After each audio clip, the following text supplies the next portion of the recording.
చంద్రబాబు నాయుడు గారి కూటమి ప్రభుత్వం అధికారంలోకి రావంగానే సామాజిక న్యాయం ఎక్కడా అని నేను సూటిగా ప్రశ్నిస్తా ఉన్నా. మీ మొదటి సంతకమే సామాజిక మోసంపై చేశారు. సామాజిక మోసంపై చేశారు. బీసీ, ఎస్సీ, ఎస్టీ, ముస్లింలని అగౌరవపరిచారు. మీరు 2019లో ఉప ముఖ్యమంత్రి పదవుల్ని మీరిద్దరికి కేటాయించారు. ఒకటి నిమ్మకాయల చినరాజప్ప గారు కాపు సామాజిక వర్గం, కె కృష్ణమూర్తి గారు బీసీ గౌడ సామాజిక వర్గానికి ఇచ్చారు.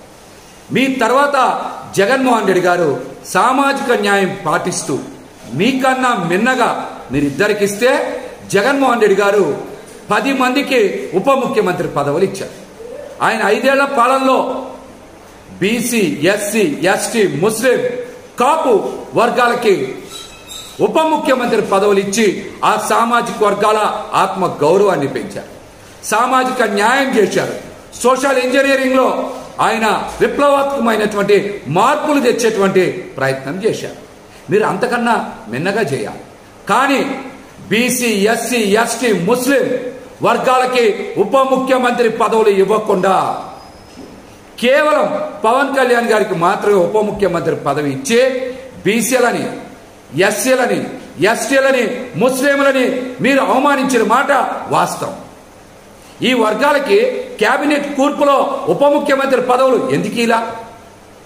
గతంలో మీరు ఒక బీసీకి, ఒక కాపు సామాజిక వర్గానికి చెందిన వారికి ఉప ముఖ్యమంత్రి పదవి ఇచ్చారు కదా. మీకన్నా మిన్నగా జగన్మోహన్ రెడ్డి గారు మరి 10 మందికి ఉప ముఖ్యమంత్రి పదవులు ఇచ్చారు. బీసీ, ఎస్సీ, ఎస్టీ, ముస్లింలని గౌరవించారు. సామాజిక న్యాయం చేశారు. కానీ మీరు మాత్రం అధికారం చేపట్టినటువంటి మొదటి రోజే సామాజిక మోసం చేశారు. బీసీ, ఎస్సీ, ఎస్టీ, ముస్లింలకి ఎందుకు ఉప ముఖ్యమంత్రి పదవులు ఇవ్వలేదో, బీసీ, ఎస్సీ, ఎస్టీ, ముస్లింలకి ఎందుకు ఉప ముఖ్యమంత్రి పదవులు ఇవ్వలేదో మీరు ఈ రోజున రాష్ట్రంలో ఉండేటువంటి ఈ వర్గాలందరికీ కూడా సమాధానం చెప్పాలి. మీరు కష్టకాలంలో ఉన్నప్పుడు, మీ పార్టీల్ని మొయ్యాల్సి వచ్చినప్పుడు, మీరు ఇబ్బందుల్లో ఉన్నప్పుడు, మీకేమో కేసులు పెట్టించుకోవాల్సి వచ్చినప్పుడు బీసీలు, ఎస్సీలు, ఎస్టీలు, ముస్లింలు, కాపులు అందరూ కావాలి మీకు. కానీ అధికారంలోకి వచ్చినప్పుడు మాత్రం ఈ వర్గాలకి ఎందుకు సముచిత స్థానం కేటాయించలేదు? దీనికి సమాధానం చెప్పండి. జగన్మోహన్ రెడ్డి గారి కన్నా మిన్నగా మీరు సామాజిక న్యాయం చేయాలి అంటే మీరు అంతకు మించి క్యాబినెట్లో బీసీ, ఎస్సీ, ఎస్టీ, ముస్లింలకి స్థానాలు కేటాయించాలి.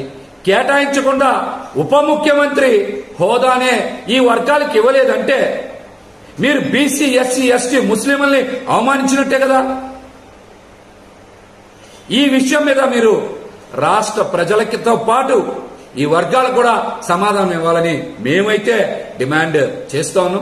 జగన్మోహన్ రెడ్డి గారు చేసినటువంటి అద్భుతమైనటువంటి సామాజిక మార్పు, సామాజిక న్యాయాన్ని ఇప్పటికైనా సరే బీసీ, ఎస్సీ, ఎస్టీ, ముస్లింలు, కాపులు గుర్తించాలి.